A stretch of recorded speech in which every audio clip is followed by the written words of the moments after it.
Hi friends, welcome to akshaya.com. இன்றைக்கி இந்த வீடியோவில் ரொம்ப ஹெல்த்தியான நல்ல ஒரு ஃபில்லிங்கான ஈவினிங் ஸ்நாக்ஸ் ரெசிபி. இதை நீங்கள் காலை நேரத்துலேயும் செஞ்சு தரலாம், மாலை நேரத்துலையும் செஞ்சு தரலாம். லன்ச் பாக்ஸில் ஸ்நாக்ஸாகவும் கொடுத்து விடலாங்க. இந்த பக்குவத்தில் செஞ்சு கொடுங்க. குட்டீஸ்லேருந்து பெரியவங்க வரைக்கும் எல்லாருமே போட்டி போட்டுட்டு சாப்பிடுவாங்க. அதுக்கு மிக்சிங் பவுலில் 1 கப் அளவுக்கு பச்சை வேர்க்கடலை, 1 கப் அளவுக்கு பட்டாணி சேர்த்துக்கங்க. கூடவே 1/2 கப் அளவுக்கு வெள்ளை கொண்ட கடலை சேர்த்துக்கங்க. இதுக்கு பதிலாக கருப்பு கடலை கூட சேர்த்துக்கலாம், இன்னமும் சுவையாக இருக்கும். இப்போ சேர்த்துட்டு நல்லா முழுகிற அளவுக்கு தண்ணீர் ஊற்றி நல்லா ஒரு முறை அலசிட்டு தண்ணியை வடி விட்டு எடுத்துகிட்டு வந்துடுங்க. இப்போ இதில் தேவையான அளவு தண்ணீர் ஊற்றி இதை அப்படியே ஒரு 6லேருந்து 8 மணி நேரம் ஊற வச்சுடுங்க. காலையில் செய்கிற மாதிரி இருந்தால் நீங்கள் நைட்டே ஊற வச்சிடலாம். அதே மாலை நேரத்தில் செய்கிற மாதிரி இருந்தால் காலையிலே ஊற வச்சுடுங்க. ஈஸியாக இருக்கும் செய்யறதுக்கு. ஊற வைக்கிற நேரம் தான் தவிர மற்றபடி அதிக டைம் எடுக்காது. பாருங்கள், நான் ஒரு 8 மணி நேரம் கழித்து எடுத்துருக்கேன். நல்லா ஊறி இருக்கணும். இந்த அளவுக்கு நல்லா ஊறி இருந்தால் தான் ஒரே விசிலில் வெந்து வரும். இதில் இருக்க தண்ணியை வடிகட்ட தேவையில்லை. இந்த தண்ணியே ஊற்றி அப்படியே வேக விட்டுடலாம். எல்லாத்தையுமே இப்போ ப்ரெஷர் குக்கருக்கு மாற்றிக்கங்க. இது மாதிரி மாற்றிட்டு இதோட 1/2 கப் அளவுக்கு ஸ்வீட் கார்னும் சேர்த்துக்கங்க. இருந்ததுன்னா சேர்த்துக்கங்க, இல்லாட்டி பரவாயில்ல. இப்போ எல்லாத்தையும் சேர்த்த பிறகு இதோட தேவையான அளவு உப்பு சேர்த்துக்கங்க. நான் 1/2 டீஸ்பூன் அளவுக்கு உப்பு சேர்த்துருக்கேன். கூடவே ஒரு எலுமிச்சம்பழத்தை பிழிஞ்சி சாரை ஊற்றிக்கங்க. ஊற்றிட்டு இதோட ஊற வச்ச தண்ணி இருந்ததில் அதில் ஒரு 1/2 கப் அளவுக்கு தண்ணீர் ஊற்றிக்கங்க. அதிகமாக தண்ணீர் சேர்க்க வேண்டியதில் 1/2 கப் அளவுக்கு தண்ணீர் சேர்த்திங்கன்னா போதும். கூடவே 1 டேபிள் ஸ்பூன் அளவுக்கு தேன் சேர்த்துக்கங்க. இது சேர்த்து செய்கிறப்ப சுவை கூடுதலாக நல்லா அருமையாக இருக்கும். 1 டேபிள் ஸ்பூன் அளவுக்கு சேர்த்துட்டு இப்போ நல்லா கலந்து விட்டுடுங்க. எல்லாம் நல்லா பரவுற அளவுக்கு கலந்த பிறகு ப்ரெஷர் குக்கரை மூடிடுங்க. மூடி அடுப்பை லோ ஃப்ளேமில் வச்சு ஒரு விசில் வந்ததும் அடுப்பை ஆஃப் பண்ணிவிடுங்க. ஒரு விசில் வந்தால் போதும், ரொம்ப குழைய வெந்துடக்கூடாது. இப்போ ஒரு விசில் வந்ததும் அடுப்பை ஆஃப் பண்ணி ப்ரெஷர் பூரா கம்ப்ளீட்டாக இறங்கினதும் திறந்து பார்த்துக்கலாம். விசில் வரும்போதே நல்ல மணமாக இருக்கும்.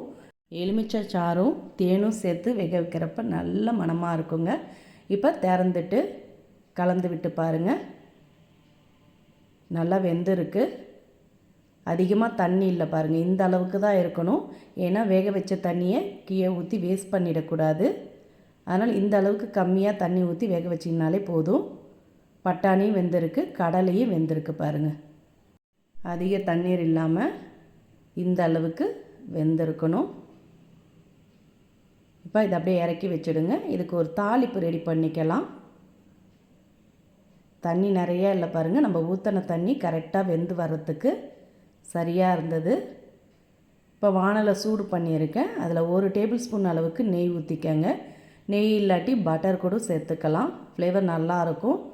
இப்போ சூடானதும் 1 டீஸ்பூன் கடுகு, 1/2 டீஸ்பூன் ஜீரகம், கூடவே ஒரு 2 வரமிளகாவை கிள்ளி சேர்த்துக்கங்க.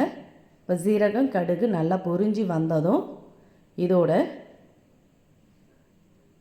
1 டேபிள் ஸ்பூன் அளவுக்கு பொடியாக கட் பண்ண இஞ்சி துண்டு, கூடவே 3 பச்சை மிளகா பொடிசாக கட் பண்ணி சேர்த்துக்கங்க. கொஞ்சம் காரசாரமாக இருந்தால் தான் நல்லாயிருக்கும். கூடவே ஒரு கைப்பிடி அளவுக்கு ஃப்ரெஷ்ஷான கருவேப்பிலையும் சேர்த்து நல்லா பச்சை வாசனை போகிற அளவுக்கு வதக்கிக்கங்க. வதக்க பார்த்து இதோட ஒரு 1/4 டீஸ்பூன் அளவுக்கு பெருங்காயத்தூளும் சேர்த்து நல்லா கலந்துக்கங்க. கலந்துட்டு இதில் அப்படியே வேக வச்ச சுண்டலை சேர்த்துக்கங்க. சேர்த்து நல்லா எல்லா இடம் பரவற மாதிரி கலந்து விடுங்க.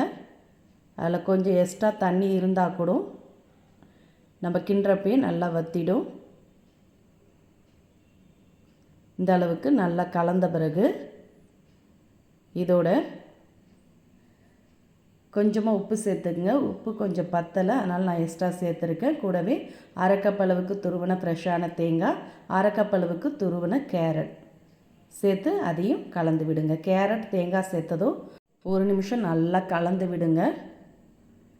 இது மாதிரி நல்லா கலந்து விட்ட பிறகு இதோட 1 டீஸ்பூன் அளவுக்கு சாட் மசாலா பொடி, கூடவே ஃப்ரெஷ்ஷான கொத்தமல்லி இலைகள் பொடிசாக நறுக்கி தூவி கலந்துட்டு அடுப்பை ஆஃப் பண்ணிடலாம். இதை அப்படியே நீங்கள் சுட சுட பரிமாறலாங்க. பரிமாற பார்த்து கொஞ்சம் வெங்காயம் ஃப்ரெஷ்ஷான வெங்காயத்தை புதுசாக கட் பண்ணி தூவி பரிமாறி பாருங்கள். இன்னும் அருமையாக இருக்கும். இந்த பக்குவத்தில் செஞ்சு கொடுத்தீங்கன்னா குட்டீஸ்லாம் போட்டி போட்டுட்டு சாப்பிடுவாங்க. இனி வேண்டான்னு சொல்லவே மாட்டாங்க. வெயிட் லாஸ் பண்ணணும்னு நினைக்கிறவங்க கூட இதை எடுத்துக்கலாம். அதிக ப்ரோட்டீன் சத்துக்கள் நிறைந்தது. ஹெல்த்தியான ஈவினிங் ஸ்நாக்ஸ் ரெசிபி உங்களுக்கு பிடிச்சிருந்தா வீடியோக்கு ஒரு லைக் கொடுங்க. ஃப்ரெண்ட்ஸ் அண்ட் ரிலேட்டிவோட இந்த வீடியோவை நிறைய ஷேர் பண்ணுங்கள். மறக்காமல் நம்மளுடைய சேனலையும் சப்ஸ்கிரைப் பண்ணிவிடுங்க. மீண்டும் இது மாதிரி சிம்பிளான புதிய வீடியோவில் நாளை சந்திக்கலாம். நன்றி, வணக்கம்.